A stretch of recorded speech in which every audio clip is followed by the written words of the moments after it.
L'Évangile, c'est quoi? Si on pouvait résumer ce que c'est en une phrase, on pourrait dire que l'Évangile, c'est la bonne nouvelle qu'à travers l'œuvre de Jésus-Christ, qui est venu offrir sa justice en échange de notre condamnation, nous obtenons la vie éternelle par la foi. Ce qu'on va faire à travers les prochaines minutes, c'est décortiquer cette phrase-là pour mieux comprendre ce qu'elle veut vraiment dire. D'abord, le mot qu'on traduit par évangile dans la Bible veut littéralement dire bonne nouvelle. Bonne nouvelle, mais pourquoi? Pourquoi est-ce que c'est une bonne nouvelle pour nous que Jésus soit venu sur terre? La Bible nous enseigne que l'homme a été créé pour glorifier Dieu et pour se réjouir en lui. C'était ça pourquoi Adam et Ève avaient été créés, c'était ça pourquoi l'humanité avait été créée. Mais on voit assez rapidement dans la Genèse qu'Adam et Ève ont plutôt choisi de désobéir à Dieu et qu'à cause de ça, l'humanité toute entière a été corrompue par le péché et se retrouve encore aujourd'hui sous son emprise. Romains 3,23 nous dit « Tous ont péché et sont privés de la gloire de Dieu ».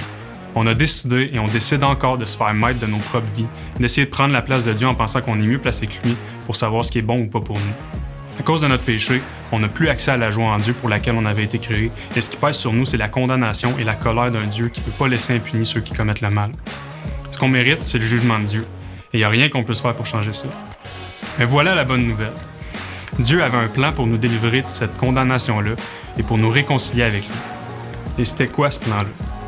En fait, après qu'Adam et Ève aient péché dans la Genèse, on n'a même pas le temps d'avoir changé de page qu'on voit déjà Dieu pointer vers son plan en recouvrant lui-même leur nudité avec des peaux d'animaux. Il est en train de dire « Je vais couvrir vos fautes ». L'Ancien Testament nous pointe constamment vers la promesse que Dieu va envoyer un Messie pour délivrer son peuple. Et on sait aujourd'hui que le plan de Dieu, c'était de passer par l'œuvre de Jésus-Christ pour accomplir ce plan-là. Dans la lettre aux Philippiens, on peut lire que Jésus-Christ, existant en forme de Dieu, n'a pas regardé comme une proie arrachée d'être égal à Dieu, mais s'est dépouillé lui-même en prenant une forme de serviteur, en devenant semblable aux hommes. Et ça continue en disant qu'ayant apparu comme un simple homme, il s'est humilié lui-même en se rendant obéissant jusqu'à la mort, même jusqu'à la mort de la croix. Voici le plan de Dieu pour nous ramener à lui, s'incarner, c'est-à-dire revêtir l'humanité par le Fils, s'abaisser à nous en venant vivre une vie parfaitement soumise au Père et atteindre le standard qu'on est incapable d'atteindre par nous-mêmes à cause de notre péché. Le Fils est venu parmi nous en la personne de Jésus-Christ, pleinement homme, pleinement Dieu. Il est venu pour faire quoi? Un échange absolument merveilleux. Sa vie contre la nôtre, sa justice contre notre péché. Dans la deuxième lettre aux Corinthiens, c'est écrit que Jésus-Christ, qui n'a pas connu le péché, est devenu péché pour nous, pour qu'on devienne en lui justice de Dieu. Par la vie, la mort et la résurrection de Jésus, sa justice nous est imputée, c'est-à-dire créditée, et la colère de Dieu ne pèse plus sur nous. Quelle bonne nouvelle pour nous qui sommes absolument incapables de mériter l'approbation de Dieu par nos propres efforts. Dieu, dans son amour pour nous, est venu accomplir ce qui semblait impossible et racheter ce qui était perdu.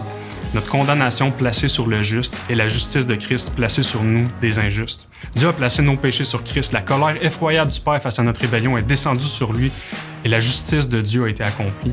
Et 3 jours plus tard, pour qu'on sache que le plan de Dieu pour restaurer sa création avait vraiment fonctionné, Christ est ressuscité.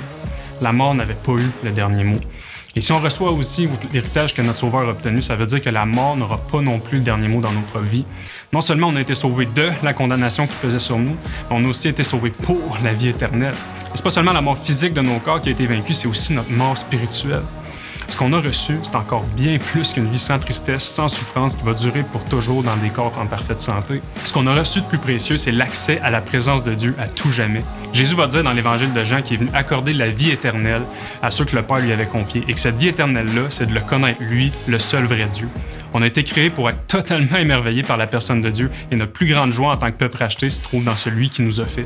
Et en attendant qu'elle soit rendue parfaite à notre propre résurrection, cette vie éternelle-là est déjà entamée dans ce monde-ci. On y a accès dès maintenant. Mais comment? Qu'est-ce que je dois faire pour être sauvé et avoir la vie éternelle? Paul écrit dans sa lettre aux Éphésiens, c'est par la grâce que vous êtes sauvés, par le moyen de la foi. Et cela ne vient pas de vous, c'est le don de Dieu. C'est une notion fondamentale au christianisme. Le salut nous est offert entièrement gratuitement par la grâce de Dieu. Il n'y a absolument aucun de nos efforts qui peut nous procurer la faveur de Dieu, aucun moyen par lequel on peut, par nos propres forces, être vu juste devant lui et contribuer à notre salut. Tout ce qu'on peut faire et tout ce qu'on a à faire, c'est de mettre notre confiance dans la rédemption qui nous a été offerte en Jésus-Christ. Donc, comment avoir la vie éternelle? La réponse, c'est juste un mot. Crois. Mais ce petit mot-là est lourd de sens. Parce qu'on peut pas dire qu'on croit en acceptant le sacrifice de Jésus un peu de manière superficielle un jour, pour après ça aller vivre le reste de notre vie en continuant de désobéir à Dieu la tête tranquille. La foi authentique implique la repentance. C'est-à-dire que quand un chrétien réalise ce que Dieu a fait pour lui, quand ses yeux s'ouvrent sur son besoin d'un sauveur et qu'il place sa foi en Jésus, sa mentalité est changée de manière radicale et il a maintenant envie de plaire à Dieu. Le chrétien se détourne de son péché pour se tourner vers la joie qu'il trouve maintenant dans Dieu. Il fait un 180. Mais ça ne veut pas dire que tout se règle du jour au lendemain.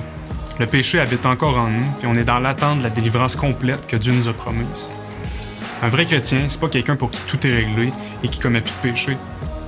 Un vrai chrétien, c'est justement quelqu'un qui sait qu'il est pécheur et qui demande chaque jour à Dieu de lui accorder sa miséricorde pour vaincre sa propre chair.